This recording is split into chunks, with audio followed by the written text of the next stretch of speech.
Good morning, everyone. My name is Rodrigo Avila. I was born and raised in one of the most beautiful countries in the world, Chile. In the few minutes that I have, I will try to show you how God, by His amazing grace and providence, saved me and led me to this seminary. I grew up in a Christian home. My parents did everything they could to provide a Christian environment for me. They were and still are an example for me in so many ways. Since I have memory, I have professed faith in Christ, so I cannot tell you with certainty when I was truly converted. But I can say this. Every time I run away from God to pursue a life of sin, God, as a loving Father, providentially put me under difficult situations in order to bring me back to Himself. In other words, God did for me what the Father did for the prodigal son. He saw me, felt compassion for me, and ran and embraced me. I was a member of a little church where once in a while I was given the opportunity to teach in a Sunday school class or in the main service. It was during those occasions that I considered for the first time in my life the idea of becoming a preacher and a pastor. Also, about the same time, a godly, humble, and beautiful lady by the name of Sheila came from Minnesota to our little church to work as a missionary. When we first met, we were not interested on each other for different reasons. But with time and against all odds, we became friends, got engaged, and married in Chile in January of 2005. We lived okay. We lived there for a year in Minnesota, in Chile, and then we moved to Minnesota. During our time in Minnesota, my desire for being in ministry grew more and more until I was convinced that I was called to the ministry. So I figured if I wanted to be a pastor, I needed some books to prepare myself for the task. So I did some research on the internet, and I got some books on public speaking, apologetics, and church planting. That should do it, I thought. You need to understand that in Chile, it's really hard to find a good Bible college or a seminary. So the majority of pastors basically train themselves. So my plan was to do the same thing. Our church was going to support us to return to Chile and plant a church. As you can see, things were going according to my plans. But God providentially intervened. Proverbs 16:9 says, "The mind of man plans his way, but the Lord directs his steps." Suddenly, our church was not able to support us because of the financial crisis at that time. But I was so on fire to go back to my country that I was willing to go without any kind of support, no real training, and as soon as possible. I wish I could say that I was being intrepid and fearless, but in reality, I was being stupid and foolish.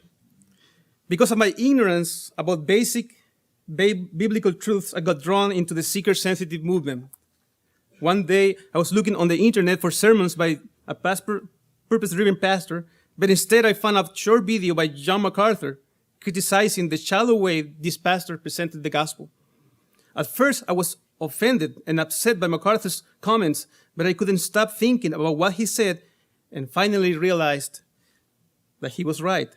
Then I was grieved when I understood that the gospel that I was planning to take to my country was a false gospel, and that a false gospel could only produce false converts.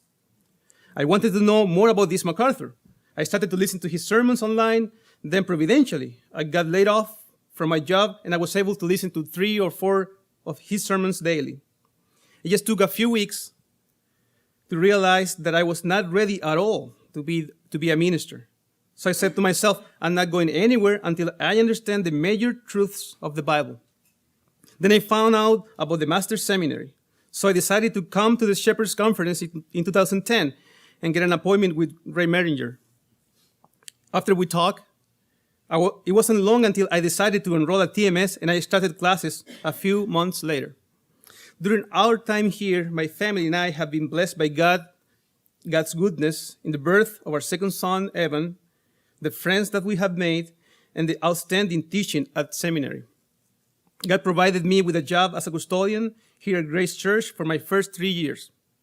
Then I got the best job I had so far at Grace, at Gracia a Vosotros, the Spanish version of Grace to You, as an internet coordinator and an editor of MacArthur's sermons translated into Spanish. My family and I have also experienced difficulties and trials. Physically, I had a really painful experience with kidney stones during finals weeks.